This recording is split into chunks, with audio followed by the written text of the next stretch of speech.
Assalamualaikum, dear students. I hope you all had a wonderful and joyful Eid with your family and friends.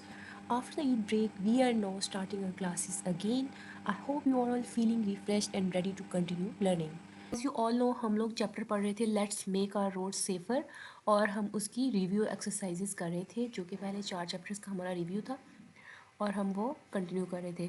और आज का हमारा SLO है right information explanatory text to examine a topic and convey ideas concepts and information through selecting relevant content. Means कि हमने क्या करना है, जो हमारे पास एक्सरसाइज में हमारे पास डिफरेंट राइटिंग स्किल्स हैं, इसके अलावा ऑरल स्किल्स हैं, और इन सारे टॉपिक्स को पढ़ के हमने इनको एग्जामिन करना है, इन टॉपिक्स को पढ़ना है, अपने आइडियाज़ देने हैं, अपने कॉन्सेप्ट्स को बेहतर बनाना है और हमने यहाँ से इन्फॉर्मेशन गैदर करनी है। चलिए चलते हैं हम आज के अपने लेसन की तरफ। तो एज़ यू ऑल नो, सबसे पहले तो हम ऐसे पढ़ रहे थे माई बेस्ट टीचर और हमारा हाफ ऐसे हो चुका था यहाँ तक, और अब हम नेक्स्ट पढ़ते हैं he teaches as well as guides us, he directs us, वो हमारी रहनुमाई करते हैं, how to lead a successful life, कैसे एक कामयाब ज़िंदगी गुजारनी है। ही टीचेज अस मैनर्स, वो हमें मैनर्स सिखाते हैं, अतवार सिखाते हैं। He loves all students, to me he is very kind and sympathetic, वो क्या है, वेरी काइंड है और हमदर्द है। He never show any boredom, उन्होंने कभी भी क्लास में क्या है, उकताहट नहीं दिखाई, बोर फील नहीं हमें कराया। ठीक है, ही इज़ वेरी कोऑपरेटिव, वो बहुत कोऑपरेटिव है with his colleagues and students. He helps the poor and needy, he is the right hand man of the head master, यानी कि वो उनके क्या हैं, दस्ते रास्त हैं। दस्ते रास्त मीन्स के उनका दायां हाथ है, यानी कि अगर किसी बंदे की इंपॉर्टेंस बतानी हो तो वो फिर उसको कह दिया जाता है कि फ़लाँ मेरा दायां हाथ है। तो इस तरह से वो क्या है, हेड मास्टर साहब के क्या है, दस्ते रास्त हैं। He is very regular in his classes, वो बहुत रेगुलर अपनी क्लासेस में। He is very punctual and beautiful, he tries to build the character of a student, he tries to inculcate in them the qualities of a perfect man, वो क्या है कि उनमें जो एक परफेक्ट मैन होता है उसकी क्वालिटीज़ पैदा करने की कोशिश करते हैं। He is a player of first rank, he plays hockey and badminton, I am proud of him. तो ये पूरा ऐसे आप लोग इनको अच्छे तरीके से याद कर लीजिएगा, माई बेस्ट टीचर को। ठीक है जी।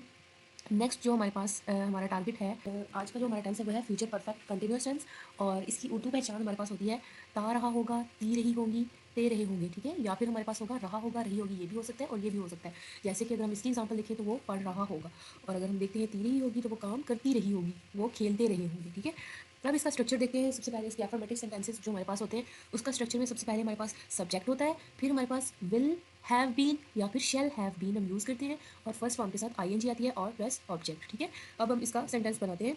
ही विल हैव बीन स्टडिंग, ठीक है, जो हमने पीछे सेंटेंस मैंने आपको बताया वो पढ़ रहा होगा।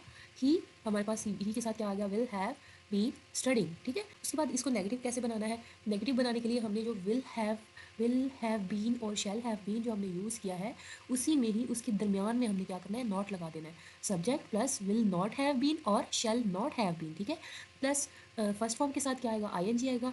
और इसकी एग्जांपल देखते हैं, जैसे हमने पीछे एग्जांपल की थी, he will have been studying. अब हमने इसमें नेगेटिव इसका सेंटेंस बनाना है, तो हमने क्या कहा है कि विल के बाद हम नॉट लगाएंगे, उसके बाद हैव बीन ऐसे ही आ जाएगा, जैसे आएगा he will not have been studying. ठीक है, उसके बाद हमारा इंट्रोगेटिव सेंटेंस है, तो इसमें हमारे पास विल जो है वो स्टार्ट में आ जाएगा, उसके बाद सब्जेक्ट, और विल शेल जो है हमारे पास स्टार्ट में होता है और सब्जेक्ट आएगा, फिर हमारे पास हैव बीन आएगा, या और फिर हमारे पास फर्स्ट फॉर्म के साथ आईएनजी और ऑब्जेक्ट उसी तरह से। तो स्टार्ट में देखते हैं, विल स्टार्ट में आ गया, यहाँ पे चूँकि इस सेंटेंस में विल यूज़ हो रहा है तो इसलिए यहाँ पे विल लिखा हुआ है, अदरवाइज यहाँ पे विल भी हो सकता है, शेल भी हो सकता है। ठीक है, विल शेल को हम स्टार्ट में ले आएंगे, और सब्जेक्ट फिर हैव बीन और फर्स्ट फॉर्म के साथ आईएनजी। देखिए अब वो जो हमने पीछे सेंटेंस बनाया था, he will not have been studying, he will have been studying. अब हमने क्या करना है, हमारे पास जो विल था, विल को हम बाहर ले आएंगे और इसको हमने इंट्रोगेटिव सेंटेंस बना लिया, will he have been studying. ठीक है, क्या वो पढ़ता रहा होगा। ठीक है, ये इसका इंट्रोगेटिव सेंटेंस आ गया। अब इसमें जो एक मेन चीज़ होती है इस टेंस में, वो होता है पॉइंट ऑफ टाइम और पीरियड ऑफ टाइम। इसमें हमारे पास इस टेंस में यूज़ होते हैं सिंस और फॉर। ठीक है, सिंस और फॉर जो है इस टेंस की इसको इस टेंस में अक्सर इसके सेंटेंसेस जो हैं वो सिंस और फॉर के होते हैं। ठीक है, सिंस क्या चीज़ है, since is use for point of time, तो सिंस जो है हमारे पास पॉइंट ऑफ टाइम को शो करता है। और जो हमारे पास जैसे कि सिंस मॉर्निंग, सिंस अगस्त, सिंस 11 o'clock, और फार is use for period of time. ठीक है, ये हमारे पास पीरियड को शो करता है, मुद्दत को शो करता है। ठीक है, एग्जाम्पल जैसे कि फॉर 5 hours, फॉर 2 months। अब अगर आपको मैं सिंपल ट्रिक बताऊँ यहाँ पे कि हमने सिंस कहाँ पे यूज़ करना है और फार कहाँ पे यूज़ करना है, ये तो बात ठीक है कि पॉइंट ऑफ टाइम के लिए सिंस यूज़ करेंगे, पीरियड ऑफ टाइम के लिए फॉर यूज़ करेंगे, लेकिन आप ये याद रखें कि जहाँ पे भी गिनती हो सकती है ना, जैसे कि 2 घंटे से, 2 month से, 3 महीने से, 4 साल से, वहाँ पे फॉर लगा देना है। और जहाँ पे गिनती ना हो सके, जैसे सिंस मॉर्निंग, सिंस अगस्त, सिंस 11 o'clock। ठीक है, अब ये हमारे पास कोई फिक्स चीज़ नहीं है, या फिर सिंस 1947 यानी 1947 से, तो यहाँ पे ये हमारे पास यहाँ पे काउंटेबल इसको हम नहीं कह सकते, तो इसलिए यहाँ पे हम सिंस लगा देते हैं। अब इसके कुछ सेंटेंसेस देखते हैं। सेंटेंसेस हैं फॉर के लिए, I will have been studying for 2 hours, मैं 2 घंटे से स्टडी करता रहा हूँगा, ठीक है। She will have been working for 5 years, ठीक है। They will have been playing for 30 minutes, he will have been reading for a long time, we will have been living here for 10 years, she will have been teaching for 5 years। अब आप लोगों ने ये notice किया होगा कि आई के साथ भी विल आ गया, वी के साथ भी विल आ गया, लेकिन जो हमारा पुराना रूल था वहाँ पे आई और वी के साथ शैल आता है और बाकी सबके साथ विल आता है। लेकिन जो हमारे पास लेटेस्ट जो हमारे पास रूल्स हैं उसमें शैल का कॉन्सेप्ट नहीं है, सिर्फ सिंपल उसको विल को ही यूज़ करते हैं। लेकिन अगर हम उस रूल के मुताबिक करना चाहें तो फिर हम आई के साथ शैल और वी के साथ शैल लगाएंगे, ठीक है। नेक्स्ट अब हमारे पास सिंस के सेंटेंसेस है। I will have been studying since morning, she will have been working since 2020, they will have been playing since noon, he will have been living here since last year, we will have been waiting since 8 AM, ठीक है। तो ये हमारे पास इसका tense था। अब next जो हमारे पास डायरी में चीज़ है वो है हमारे पास बुक का page number 44 and page number 45, यहाँ से तक डायलॉग तक हम करेंगे। Read the point and circle the diphthongs. तो अभी अगर आपको याद हो तो मैं कि हमने डिफ्थॉन्स यही पढ़ा था कि जो डिफ्थॉन होता है वो इज़ अ साउंड होता है जो formed by the combination of two vowels in a single syllable. एक सिलेबल का मतलब होता है स्मॉलेस्ट यूनिट ऑफ साउंड। अब उसके अंदर जो एक वर्ड है पूरा एक बाई स्टैंड वर्ड खड़ा होता है, उसके अंदर जो टू वोल साउंड बनते हैं वर्ड्स में उसे हम डिफ्थॉन कहते हैं। In which the sound begins as one vowel and moves towards another, जिसमें एक वोल साउंड से तो लफ्ज़ स्टार्ट होता है। जैसे अब देखिए इसमें और आई वोल साउंड है हमारे, लेकिन देखिए हम सी और ओ को पढ़ेंगे, को की आवाज़ बन जाएगी, लेकिन ओ जैसी जाएगा आई हो जाए, कोइन कॉइन कोइन ऐसे बन गई आवाज़। देखिए एक वॉल से दूसरे वॉल पे आवाज़ बिल्कुल डिफरेंट हो गई। तो अब जैसे यहाँ पे भी हमने सेम इसी तरीके के साथ करना है कि हमने वॉल साउंड देखे, अब इसमें ओ यू है, ठीक है। Loud mouse house down cow loud mouse proud mouse around wow mouse, ये माउस माउस रिपीट हो गए। बस मैंने वैसे सारा आपको बता दिया, बेशक आप रिपीटेड इतने वर्ड्स ना करें। अब यहाँ पे सिंपल सी बात का देखनी है हमने वॉल साउंड देखे, जैसे ओ और यू यानी कि वॉल साउंड हो जिसके अंदर हमारा वो हमारा डिफ्थॉन है, ठीक है। सिंपल सी हम आपने सिर्फ ये देखना है कि जिसके अंदर हमारा वॉल साउंड आ रहा है, वॉल्स आ रहे हैं, वो हमारे डिफ्थॉन है। अच्छा जी, अब नेक्स्ट है add the correct ending S A S और I S to the given noun to make them plural. अब हमें जो ये नाउन्स दे दिए गए हैं हमें इनके प्लूरल बनाने। अब जो एस लगेगा एस ई एस और आई एस, अच्छा जी।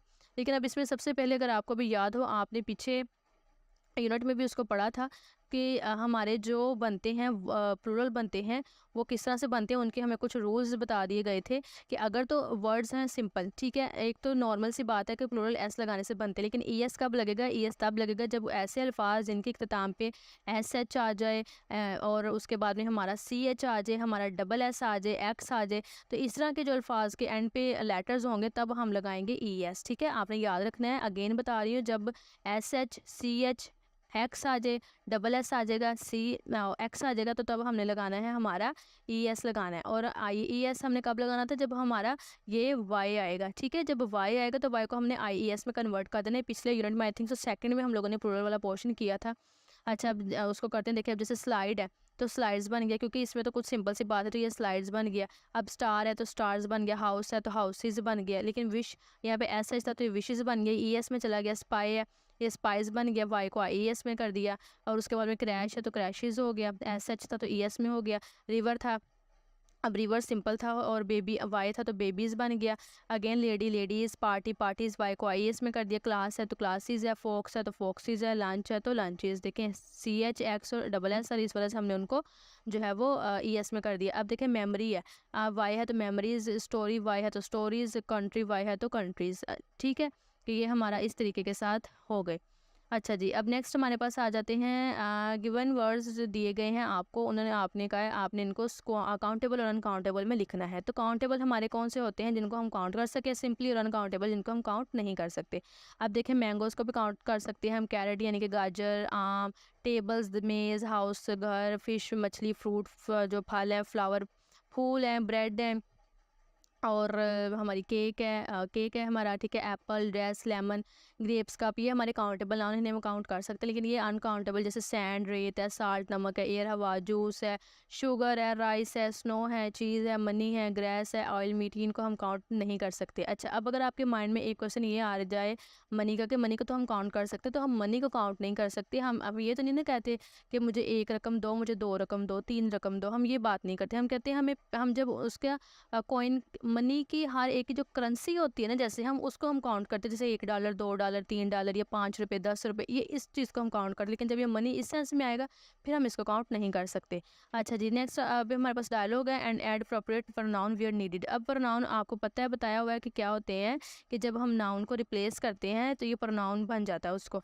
जैसे मिसाल के तौर पे, जैसे लड़की का नाम आ रहा है कि हाँ, Fatima is a good girl, तो Fatima Fatima is going to school, वो स्कूल जा रही है। तो जब फातिमा नाम है वो हमारा नाउन है, लेकिन जब हम इसको प्रोनाउन में करना है तो फातिमा की जगह शी लगेगा, लड़की, तो she is going to school. ठीक है, इस तरह से प्रोनाउंस को रिप्लेस करता है। Vaniya, here is your notebook, ये आपकी नोटबुक है। अब हमने इसको प्रोनाउन में करना है। अब देखें, Vaniya here is your notebook. अब ये वानिया का नाम नहीं लिया, सिर्फ योर ने उसको प्रोनाउन कर दिया। Mahrukh, why is it torn, कि ये क्यों फटी हुई है वानिया। आई एम सॉरी, अब देखें आई, ये अगेन प्रोनाउन को रिप्लेस, प्रोनाउन जो है वो रिप्लेस करता जा रहा है नाउन को।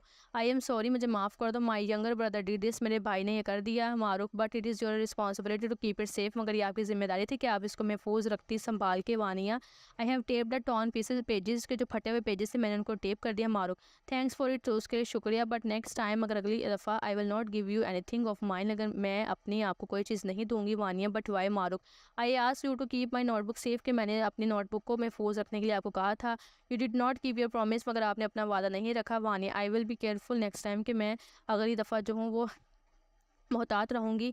Marukh, Wania, we should keep our promise, हमें अपने जो प्रॉमिस हैं उनको रखना चाहिए। इफ़ वी नॉट, अगर नहीं करेंगे, वो will loss our trust. I am really sorry once again, ठीक है, कि मुझे माफ़ कर लो। सिंपल, आपने सिर्फ ये देखना कि हमने, देखें, हाँ, मैं वही था, वही नहीं, आवर में बन गया आई था। तो ये इस तरीके के साथ हमारे प्रोनाउन जो हैं वो रिप्लेस होते हैं।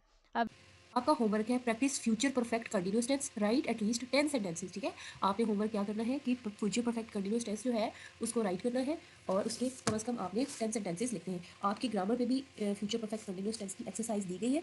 ये मेरे पास ग्रामर पेज 216 है। इस पेज से आपने इसकी सारी जो है वो इन्फॉर्मेशन देख लेनी, और एक्सरसाइज भी वहाँ पे गिवन होगी, वहाँ से प्रैक्टिस कीजिए अच्छे तरीके से, और इसके 10 सेंटेंसेस आपने होमवर्क करके अपलोड कर लेने हैं। ये था आज का हमारा लेक्चर। होप सो आपको समझ में आ गया होगा। अल्लाह हाफिज़।